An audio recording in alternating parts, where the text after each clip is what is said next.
بندھے ہیں بہم سخت زنجیر سے، وہ زنجیر ہی کیا کشش باہمی، نہ اس میں خلل ہو نہ بیشی کمی، ہے ان سب کا آئین ایجاد ایک، ہنر ایک اور استاد ایک۔ درس ہم میں اللہ تعالیٰ کی بڑائی اور صفت کے بارے میں بتایا گیا ہے کہ خدایا نہیں کوئی تیرے سوا، بے شک اللہ کے سوا کوئی بھی نہیں ہے، کوئی بھی معبود نہیں ہے، کوئی اس عظمت کے قابل ہی نہیں ہے کہ جس کے لیے ہم اللہ کے علاوہ کسی کو اس عظمت کا دعوے دار ٹھہرا سکیں۔ صرف خدا ہی ہے، اللہ ہی ہے جس کی ذات، جس کا تصور انسان کے بس میں نہیں، لیکن وہ سب جانتا ہے کہ صرف وہی ذات ہے سب کچھ کرنے والی، جو بے مثال ہے، نہ کوئی اس جیسا ہے نہ کوئی اس جیسا کبھی ہوگا۔ ہماری سوچ کی حد تیری حکمت اور طاقت کا احاطہ بالکل بھی نہیں کر سکتی، تصور میں تیری ذات کا ہے محال، کسے یہ سکت اور کہاں یہ مجال۔ بے شک صحیح فرمایا ہے کہ کسی کے خیال، کسی کے تصور میں اللہ تعالیٰ کی ذات کو ہم نہیں سمجھ پاتے۔ یہ ہمارے لیے بہت مشکل ہے کہ ہم اللہ کی ذات کا خیال تصور میں لا کر اسے اس کی طاقت کو سمجھ سکیں، کیونکہ یہ کسی میں اتنی طاقت ہے ہی نہیں کہ وہ اللہ کے مد مقابل کھڑا ہو سکے۔ یہ اللہ ہی ہے جس نے تمام کائنات کو بنایا ہے، اس کائنات کی ہر چیز کا خالق و مالک وہی ہے۔ اللہ کی ذات سے بڑھ کر اور کوئی نہیں ہے، وہ تیری ہی ذات اور صفات کی تصور میں نہیں لا سکتے، بے شک تو ہماری سوچ اور فکر سے بہت بلند ہے۔ چراغ ایسے روشن جو بن تیل ہیں، آپ کے سامنے جو درج شعر سامنے نظر آ رہا ہے، آپ اس کی تشریح پہلے سمجھ لیں، پھر باقی کی جو تشریح وہ میں آپ کو سمجھا دوں گی۔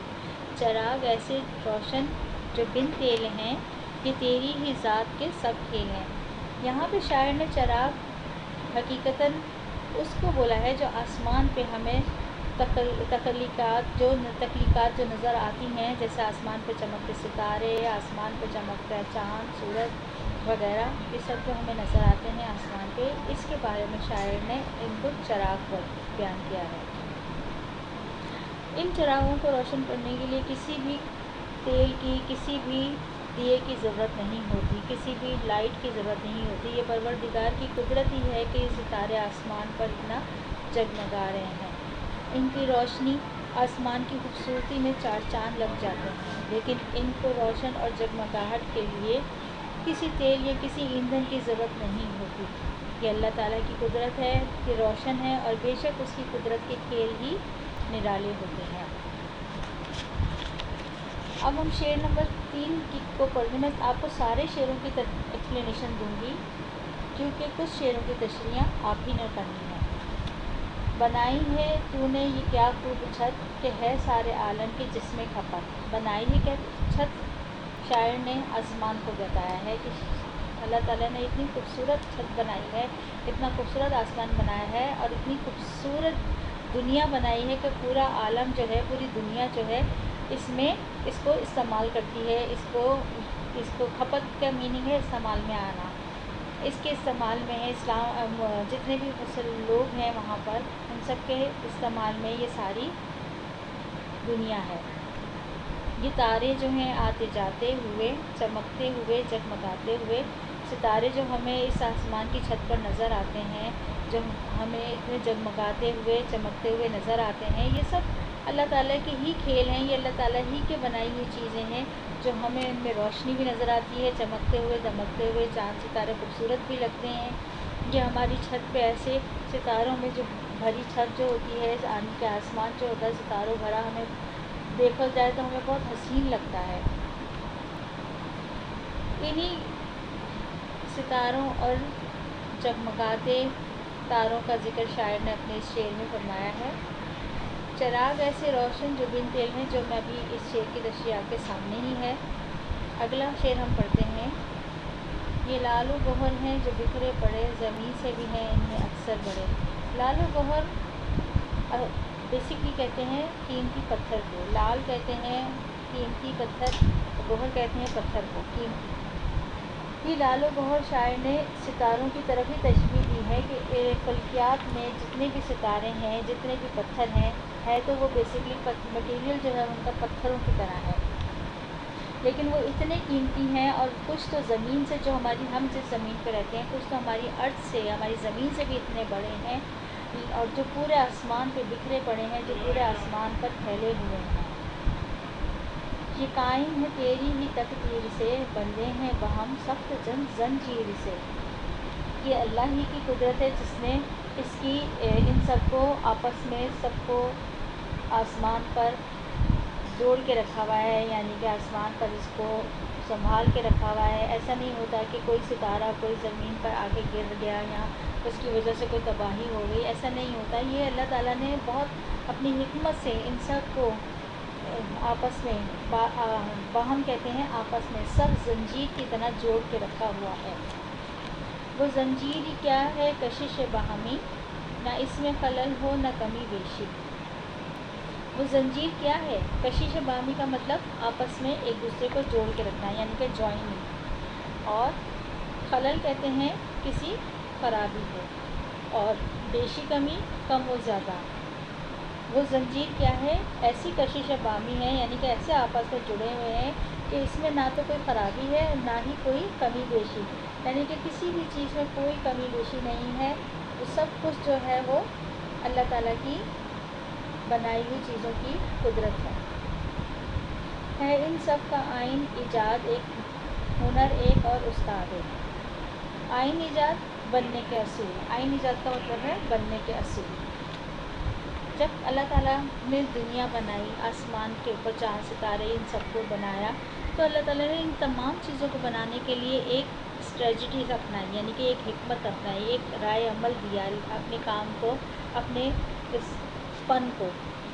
اس سب چیزوں کا بنانے والا ایک ہی ہے، وہ ہم سب جانتے ہیں اللہ ہے۔ اس سب کا ہنرمند ایک ہی ہے، وہ ہے اللہ، اور استاد بھی ایک ہی ہے، وہ ہے اللہ۔ نہ تو اس جیسا کوئی ہے اور نہ ہی اس جیسا کوئی ہوگا۔ شعر نمبر 3 تا 9 اشعار کی تشریح دی گئی لنک سے مدد سے کریں۔ آپ کے پاس جو پچھلی سلائیڈ میں جو شعر جن کی تشریح بتا دی گئی ہے، ان شعروں کی جو تشریح ہو گئی ہے، اور جو بقایا شعر رہ گئے ہیں ان کی تشریح جو آپ کو لنک دی ہے اس کی مدد سے آپ تشریح مکمل کر لیں۔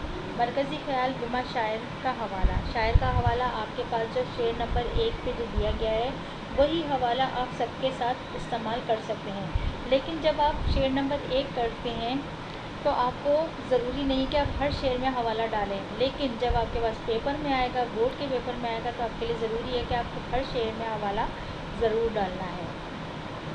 مرکزی خیال میں آپ پہلے حوالہ لکھے گا، اس کے بعد آپ مرکزی خیال کی ہیڈنگ ڈال کے دیا گیا سامنے جو مرکزی خیال آپ کے سامنے نظر آ رہا ہے، یہ مرکزی خیال آپ نوٹ ڈاؤن کر لیں۔ شاعر کہتا ہے کہ اللہ پر ایمان دراصل اپنی ذات کی پہچان کا ذریعہ ہے۔ کائنات کے ہر شعبے میں میرے رب کی ذات کا عکس نظر آتا ہے۔ آسمان کو وہ چھت فراز دیتا ہے، چھت جو ہمارے سر پر سایہ اور تحفظ کی علامت ہے۔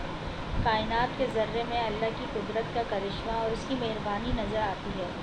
عرش پر چمکتے ستارے رب کائنات کو واضح کردہ قدرت کے تابع ہیں۔ انسان کو علم دے کر اشرف المخلوقات کا درجہ دیا تاکہ کائنات کے سرگزشتہ رازوں سے پردہ کر اللہ کو حاصل کر سکتے ہیں۔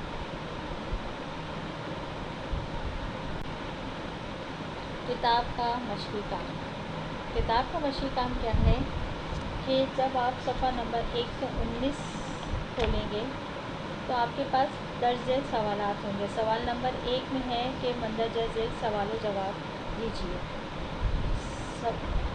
جس میں الف، ب، ج، دال اور ہے کو کرنے کی ضرورت نہیں ہے کیونکہ آپ پہلے سے ہی تشریح کر چکے ہیں۔ آپ الف سے دال تک کے سوال و جواب کریں گے۔ پھر سوال نمبر 3، خالی جگہ میں مناسب لفظ کو پر کیجیے۔ اگلے صفحے پر آئیں، 120 پر آپ کے پاس سوال نمبر 5 درج ذیل پر درست جواب کا درست جواب پر نشان لگائیے۔ یہاں سے آپ نے صحیح جواب کو چوز کر کے نشان لگانا ہے۔ نوٹ: ہم کا دیا گیا تمام کام مکمل کریں۔ امید ہے آپ کو ہم سمجھ میں آ گئی ہوگی۔ اگر کوئی سوال ہے تو آپ ضرور پوچھیے گا، کوئی نہیں سمجھ میں آ رہا ہوگا تو آپ ضرور پوچھیے گا، آپ کو دوبارہ سمجھا دیا جائے گا۔ ہم کا تمام کام مکمل کر لیں۔ آپ کے پاس ایک ہفتہ ہے، اس ایک ہفتے میں آپ تمام کام مکمل کر لیں۔ شکریہ۔